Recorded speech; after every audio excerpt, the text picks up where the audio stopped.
महिला जी। साथियों, इसी श्रेणी में मैं माननीय एडवोकेट सतीश कुमार शास्त्री जी से निवेदन करता हूँ वो आए और अपनी बात रखें। साथियों, एक बार जोरदार तालियां सतीश जी की।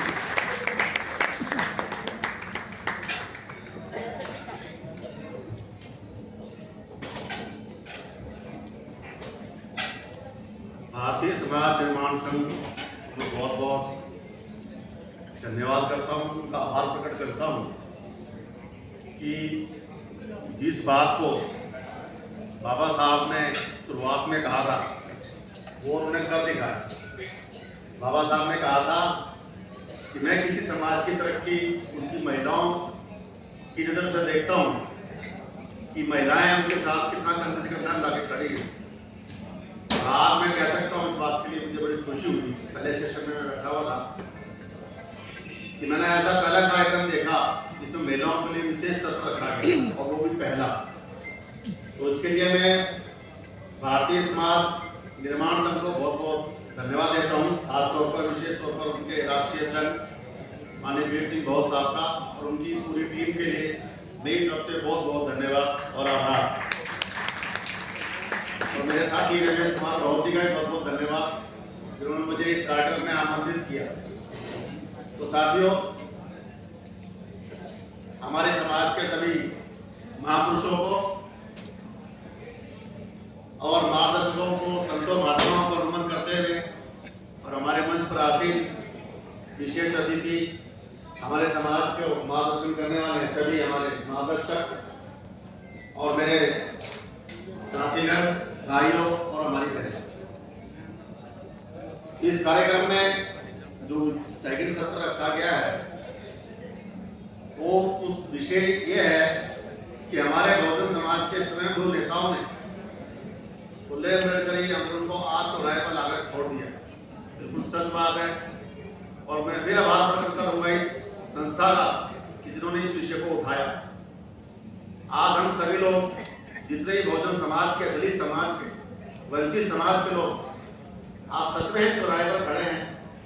जिस तरीके से पिछले वर्ष सुप्रीम कोर्ट से जो निर्णय आया, विशेष तौर पर उसके बाद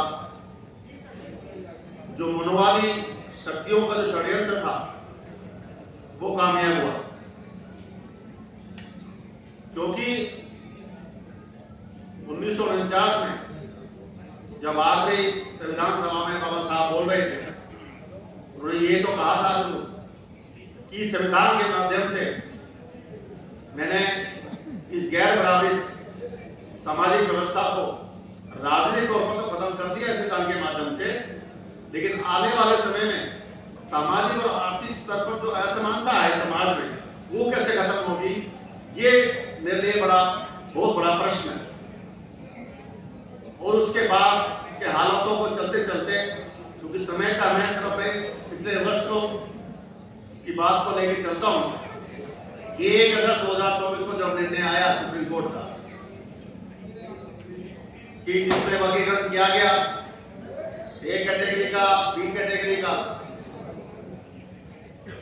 तो मुझे बड़ा अफसोस हुआ ये देखकर, क्योंकि मुझे के कार्यक्रम में बुलाया गया दोनों कैटेगरी की तरफ से और दोनों कैटेगरी हमारे अपने भाई और हमारे अपने भाई चौराहे पे खड़े होकर तलवार लेकर के खड़े होने की स्थिति में आ गए कि मैं बड़ा, तू छोटा, वो कहे तू छोटा, मैं बड़ा, मेरा हिस्सा तू खा गया, तेरा हिस्सा मैं खा गया।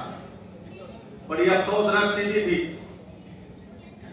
मैंने खुद स्वयं सुना कई नेताओं से, जो स्वयं को नेताओं की जिक्र किया है, मैं उन्हीं के बारे में बात करना चाह रहा हूँ कि बड़ी तलवार है, हम गर्दन काटते हैं कि हमारा हिस्सा खाया, तो उनका कि हम जो है खून बहा देंगे, खून की नदियां बहा देंगे, हमारा हिस्सा खाया।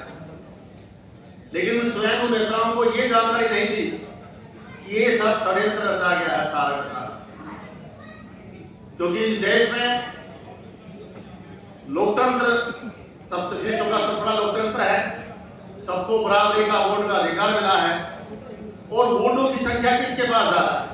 वोटों की संख्या हमारे पास सबसे ज्यादा है, दलित समाज के पास सबसे ज्यादा है, वंचित समाज के पास सबसे ज्यादा है। और वो समाज गैर बराबरी व्यवस्था के खिलाफ हमेशा खड़ा रहा है, बाबा साहब को हमेशा मानता रहा है और बाबा साहब की तरफ पर चलने वाला और गैर बराबरी व्यवस्था का विरोध करने वाला कभी भी मनुवादी व्यवस्था के साथ नहीं खड़ा हो सकता। ये उनको मालूम था मनुवादी ताकतों को, तो उन्होंने ये षड्यंत्र रचा कि इनको कैसे बांटा जाए और हमारे स्वयं नेता उस बहकाव में आ गए, उन मनुवादियों के षड्यंत्र के बहकाव में आकर के एक दूसरे के खिलाफ खड़े हो गए। इतना बड़ा जरूर हुआ कि उस टकराव में कुछ छोटे मोटे नेता जरूर पैदा हो गए, लेकिन उसका परिणाम ये हुआ कि आज ऐसी स्थिति हो गई है कि जो एक कैटेगरी थी उसमें कुल मिलाकर के 35% दलितों की संख्या थी और जो बाकी छोटी छोटी जातियां थी जैसे खंडी समाज हो गया, धोबी समाज, वाल्मीकि समाज, सांसी समाज और भी कई समाज, उनको मिलाकर टोटल 65% जातियां हैं इस देश में दलितों की। उनको बगैर कुछ किए धरे, जो अगर ए कैटेगरी ने विरोध किया तो बी कैटेगरी ने उसका समर्थन किया। समर्थन किसका किया? सरकार का समर्थन किया। सरकार का समर्थन भाजपा का समर्थन किया। तो उनको बगैर कुछ किए धरे 65% जातियों का समर्थन हासिल हुआ और ये किनकी वजह से हुआ?